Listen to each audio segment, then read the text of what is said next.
ये बात समझ गए तो लाइफ सेट है। इंसान अपना टाइम 3 कामों में लगाता है। एक काम जो उसको पैसा बना के दे रहा है, दूसरा काम जो उसको पैसा बना के दे सकता है, तीसरा काम जो उसको पैसा बना के नहीं दे रहा। अब मान लेते हैं कि ये तीनों काम की 3 बकेट्स हैं जिनमें हम अपना टाइम डाल रहे हैं। सो हमें सबसे ज़्यादा अपना टाइम किस चीज़ में डालना चाहिए, कौन सी बकेट में डालना चाहिए? अब आप कहोगे कि यार ये कैसा बकवास सा सवाल है। सबको ऑब्वियस है कि जिस काम में ज़्यादा पैसा बन रहा है या पैसा बन रहा है उसी बकेट में हम लोग सबसे ज़्यादा टाइम डालेंगे, तो इसमें मुश्किल सवाल क्या है? यहीं पर ही गलती करते हैं लोग। अब सवाल ये पूछना है आपको कि जिस भी बकेट में आप सबसे ज़्यादा टाइम डाल रहे हो, क्या वो टाइम डालने से आपको उतना पैसा बन रहा है जितना आप चाहते हो? क्या उससे आपके सपने पूरे हो रहे? अगर नहीं हो रहे तो उसको ध्यान से सुनो। मैं एग्जांपल से आपको समझाता हूँ। मान लीजिए एक चाय वाला है ना, ओके, हर चाय वाला मोदी जी नहीं होता है, उनके अलावा भी चाय वाले होते हैं। सो मान लीजिए एक चाय वाला है। सो ये चाय वाला जो है चाय बेचकर अपने पैसे कमाता है, अपना घर चला रहा है। अब ये चाय वाला सिर्फ 8 घंटे चाय बेचता है दिन में। 8 घंटे चाय बेचता है, 8 घंटे सोता है, बाकी के 8 घंटे जो बचे उसमें वो फ्री रहता है, मतलब कुछ नहीं कर रहा। तो 8 घंटे सोना तो बहुत ज़रूरी है। आप ये नहीं कह सकते कि आप 24 घंटों में से 24 घंटे काम करो, अदरवाइज़ आपको 8 घंटे का नुकसान है, पैसा नहीं कमाने का। सो 8 घंटे सोना है। जो 8 घंटे बचे उसमें वो पैसा नहीं कमा रहा है, लेकिन क्या वो उन 8 घंटों में पोटेंशियल है कि वो पैसा कमा सके? बिल्कुल है। लेकिन क्या वो उतनी चाय बेच सकता है? नहीं। शायद ग्राहक नहीं है या फिर टाइम विंडो नहीं है कि उस टाइम पे ग्राहक नहीं पीते हैं चाय, तो वो क्या कर सकता है?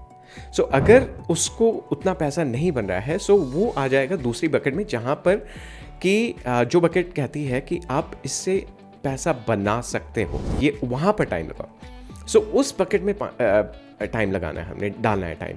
सो उस बकेट में क्या है कि उस टाइम पर उन 8 घंटों में अगर वो चाय वाला ये सोचे कि मैं ये काम कर सकता हूँ, इस काम पे मैं अपना टाइम लगाऊं या एनर्जी लगाऊं, फोकस लगाऊं कि ये मुझे इतना पैसा बना के दे जितना मुझे चाय बेचने से नहीं मिल रहा है। सो वो टाइम उसको उस बकेट में डालना है। जितना टाइम वो डालेगा, जितना टाइम डालेगा, उतना ही उसके चांसेस बढ़ेंगे और ज़्यादा पैसा कमाने के। Now there's a risk.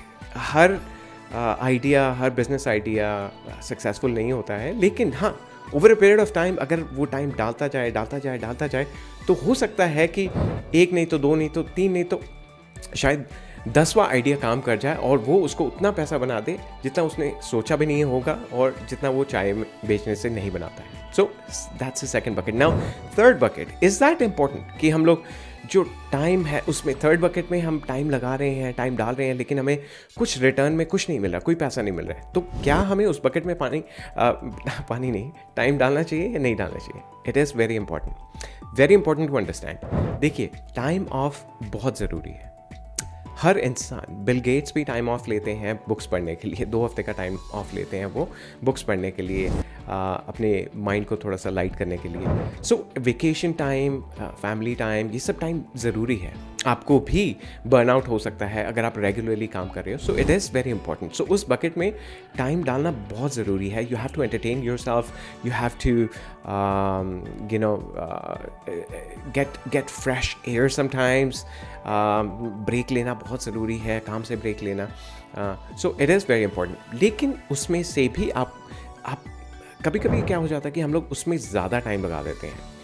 सो वो 8 घंटे जो हमारे पास बचे होते हैं बाकी का काम करने के लिए, when we are not earning, when we are not making money, so उसमें से अगर हम लोग कुछ घंटे निकाल कर उस चीज़ पर फोकस करें जो बीच वाली बकेट है, जो कि हमें पैसा बना के दे सकता है वो टाइम, ठीक है। सो उस चीज़ में अगर हम लोग इन्वेस्ट करें एक नए आइडिया पर, एक नए वेंचर पर, so I think will have more success और हमारे ख्वाब उस चीज़ से ज़्यादा पूरे हो सकते हैं as compare to spending time on something जो हमें अर्न करके दे रहा है already, right. So you have to think about it कि अगर आपकी लाइफ स्मूथ चल रही है वो फर्स्ट बकेट में टाइम डाल के, so you don't have to worry about anything. But अगर नहीं चल रही है, so you have to spend और put more money into the bucket जो आपको उस लेवल पर लेके जा सकती है जहाँ पर आपको उतना पैसा बनेगा जितने से आपकी ज़रूरतें और आपके ख्वाब पूरे हो सकें।